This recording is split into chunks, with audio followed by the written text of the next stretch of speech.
Start spreading the news. I'm leaving today. Buenos días. El Morgan Stanley está buscando la forma, está armando una estructura o diferentes estructuras para sacarse de encima el riesgo a los data centers. Básicamente tienen mucha exposición a ese riesgo y lo que quieren hacer es disminuirlo. Lo mismo pasó con el Deutsche Bank hace un tiempo atrás, unas semanas atrás, o un mes ya, que lo estuvimos viendo. Pero hay que entender algo. Los bancos no tienen como negocio principal sostener riesgo. O sea, el banco, el negocio que tiene es proveer liquidez, estructura este tipo de operaciones, créditos y demás, y después lo que hace es ese riesgo lo vende a inversores. Es la práctica habitual. Históricamente lo han hecho. No es que lo están haciendo porque ven un riesgo latente ahí solamente, sino puede ser que lo estén viendo, pero quiero decir, si no lo estuviesen viendo lo harían igual.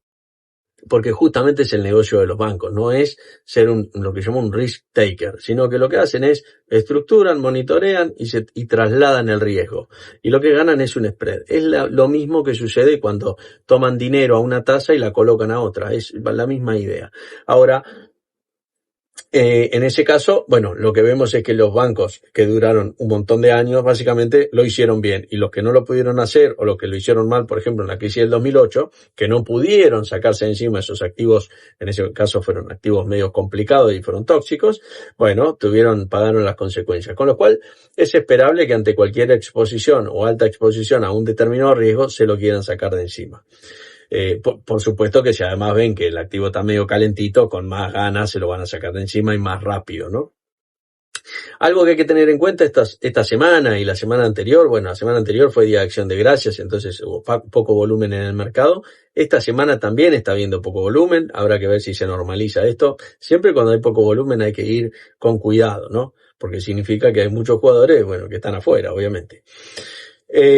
Un gráfico interesante que tengo para compartir es cuál fue la venta de inventarios de la Fed. Viste que la Fed estuvo en este proceso de QT, que es básicamente tightening, ¿no? De tomar liquidez, o sea, tomar liquidez del mercado. ¿Cómo lo hace? Vende bonos. Entonces, claro, vende los bonos, ¿con qué le pagan? Con dólares, y esos dólares quedan en la Fed. Entonces, de esa forma está esterilizando la economía, o sea, está sacando dólares de circulación. Ahora, ¿qué bonos vende? Bueno, si tuviésemos que decir que lo que va a ser lo que recomiende la política monetaria, lo que convenga al mantener el valor de la moneda. Con lo cual ahí uno podría esperar que venda determinados bonos. Pero si miramos lo que vendió efectivamente, vemos que vendió la parte corta de la curva y no la parte larga. No vendió 10 años, no vendió 20 años.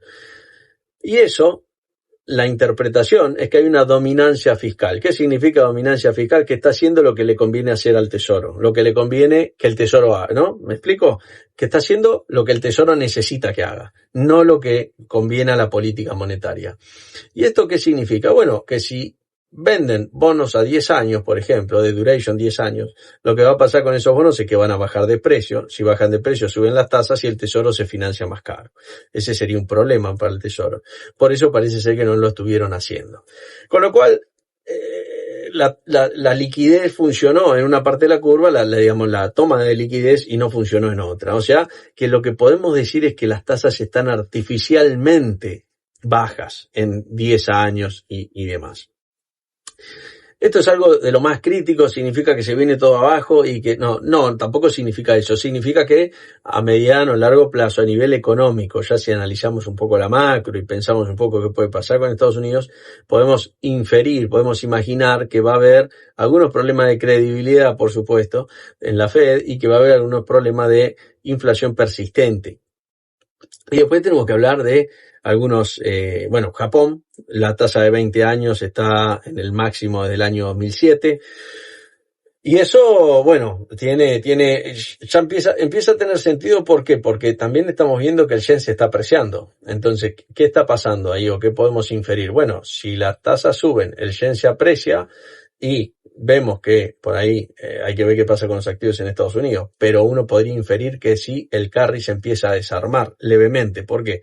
O micro desarme. ¿Por qué? Porque el yen se está apreciando. Entonces, para que el yen se aprecie es porque alguien compra yenes. ¿Y por qué alguien compra yenes? Porque está desarmando y volviendo. Alguien podría decir, no, hay alguien que quiere o que cree que el yen se va a apreciar frente a y que está comprando simplemente yenes. Por eso lo que hay que ver es qué está pasando con el resto de los activos. Si vemos una presión vendedora en otros activos, como pueden ser las tecnológicas en Estados Unidos, algunos sectores, bonos y demás, o no vemos que esté pasando nada de eso. Entonces, eso nos va a indicar si el carry realmente ya se está desarmando o no. Pero las tasas en estos niveles se ponen en zonas en donde hay que mirarlo de cerca. Y después tenemos el mercado de commodities. Aluminio está en el máximo del año 2022. Llegó al máximo ayer. El cobre hoy está firme, también subiendo. El gas natural está firme, subiendo. En el gas natural lo que dicen es que, claro, ahora cambió el forecast. Lo que pensaban que iba a ser un invierno más suave, digamos, ahora es un invierno más frío.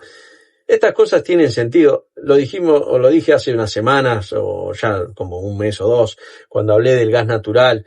Cuando el forecast es que el clima va a estar cálido, lo único que puede pasar es que cambie para que sea más frío. Bueno, es algo que venga, viste, no sé, un calentamiento y tengas un invierno de 40 grados, pero no parece ser el caso. Generalmente en estas cuestiones, sobre todo en las cuestiones climáticas, en donde nadie puede saber lo que va a pasar con el clima, a veces infieren algo, pero siempre aparece un cambio de percepción, tiene sentido.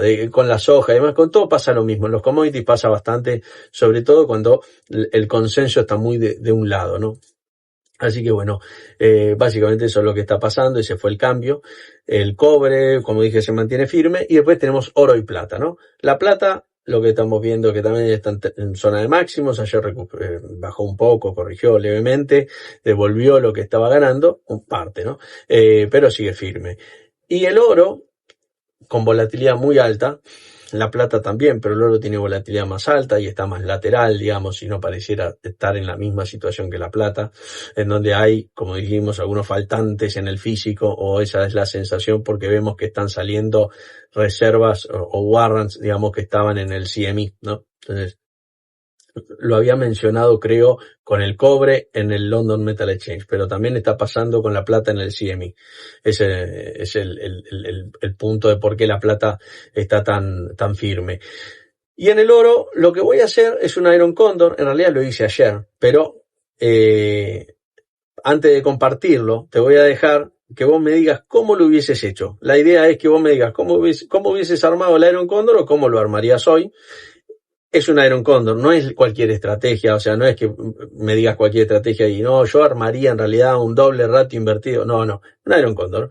Y lo que me podés decir, la idea es que vos me digas a qué plazo y cómo armarías los dos spreads, tanto de calls como de puts, para que después yo en los otros videos voy a peloteando esta idea y vamos viendo a ver cómo funciona, si funciona bien, si funciona mal y por qué funciona bien o por qué funcionó mal en el caso que no funcione bien, ¿no? Y después, bueno, iremos haciendo alguna otra estrategia posiblemente, pero en este caso hacemos Iron Condor de oro. Te mando un saludo y nos vemos el lunes.